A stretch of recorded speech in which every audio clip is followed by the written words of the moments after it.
Good morning. I see you guys got your hoods and your jackets on. That's the weather.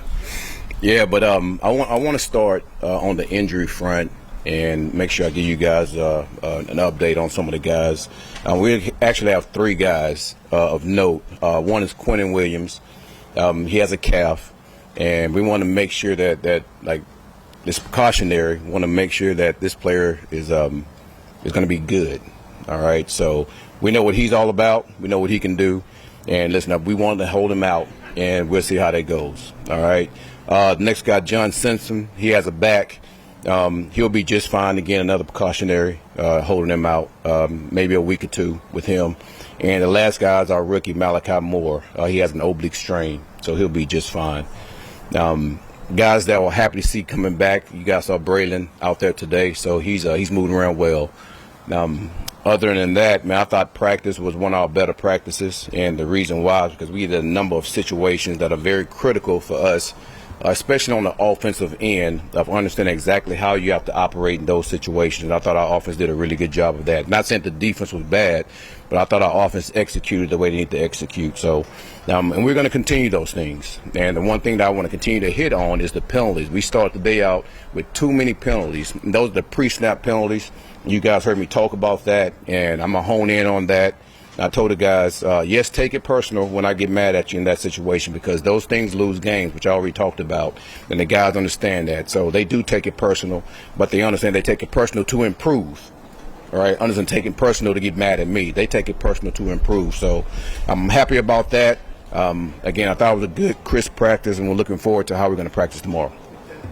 Would you classify him as day-to-day? Say it again. How would you classify him? I'll say he will be about a week or two. And again, like I say, it's he's actually had this injury before, so he understands exactly how he has to operate, and make sure he goes through the process of getting it healed.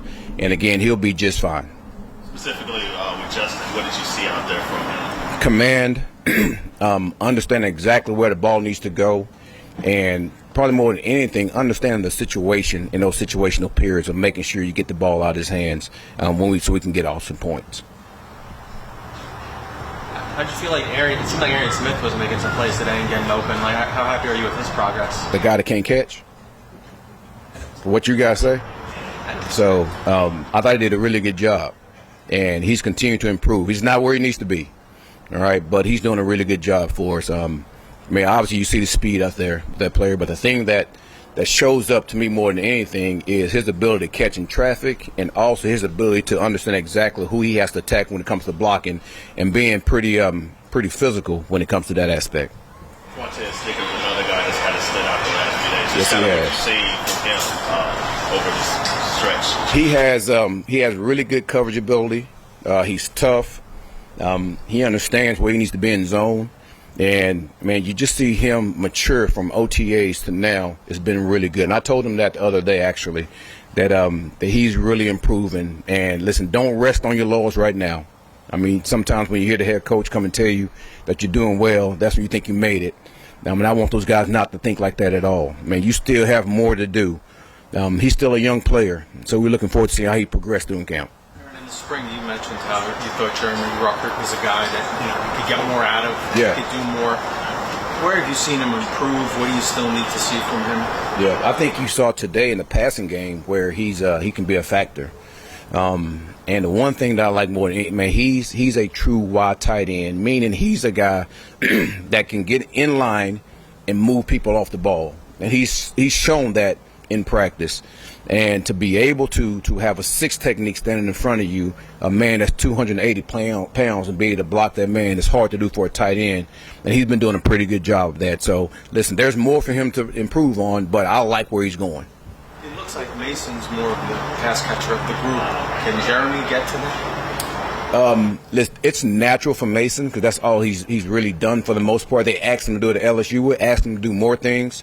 But I think today, again, you saw Jeremy, as far as the passing game, make some plays. So I'm not going to put a cap on him, on where he can be at, but I know exactly what I want him to be, and he's doing a good job, like, trying to practice that on a daily basis.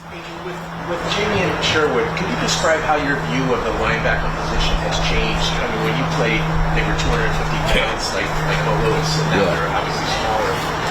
And also, what was it about him that sold you to make such a commitment without ever having seen him play in person? That's a really good question. And that's a really long answer, to be honest with you, because you're right. When I played, man, with bigger, more husky linebackers, and then you start to see offenses change to where you didn't see many fullbacks. The run game wasn't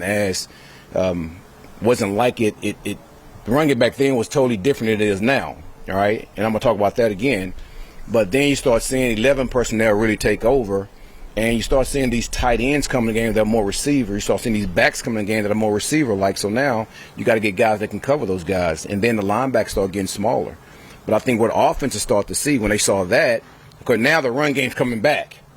And now they're trying to run it downhill. You see a lot more 21 personnel coming back, more 12 personnel where you have these tight ends getting in the backfield. And now they're starting to bludgeon these teams with these smaller backers. So there's a fine line with that. All right, make sure you got the right guys. But I would say this about Sherwood. Sherwood's a guy that's tough and he's physical and he can handle the pounding in there. And I'm not just talking about tackling him, I'm talking about taking on linemen too. And some people will look at him and be like, whoa, because he's a 230-pound man. But I'll tell you what, he plays with leverage, he has long arms, and he's able to disengage from anybody that tries to block him. So those are things I like about him, and he's damn good in coverage. He's a former safety, so he understands that aspect of the game. I feel like we've seen some plays where he's running step for step with Garrett Wilson. I mean, that's pretty unique for a linebacker to be able to do that. Well, he's a former safety. He can run. He can run.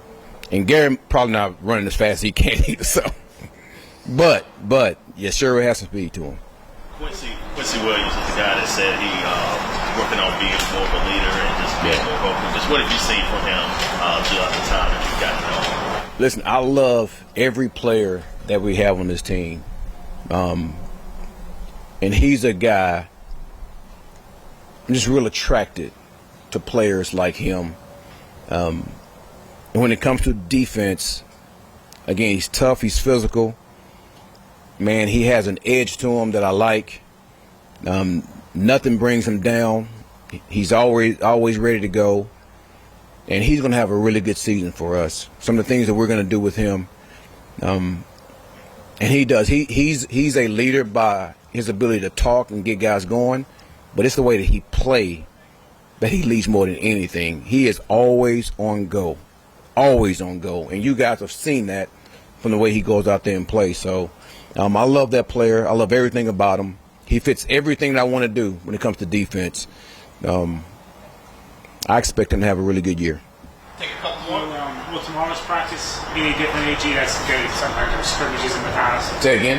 Tomorrow's practice, is it going to be structured any differently? Like, that's yeah, and I know we have scrimmage on there. It'd be a pseudo scrimmage to where it's going to be move the ball. All right, we might have a couple of live periods in there, but it'd be the first group going against the second group, first group going against the first group, threes against threes. But the thing is, I'm going to try to make it as more game-like as we can. We need to start making sure we get into that mode. I'm just curious, the whistle. We only see coaches wear whistles in 2025. Why do you wear the whistle? Is there any story behind that? Got to control practice. I got to stop them and tell them to go. They got horns down and everything. It's not always, coaches don't always wear it. Well, listen, they are in tune to this right now. So when this dude, they know what that means.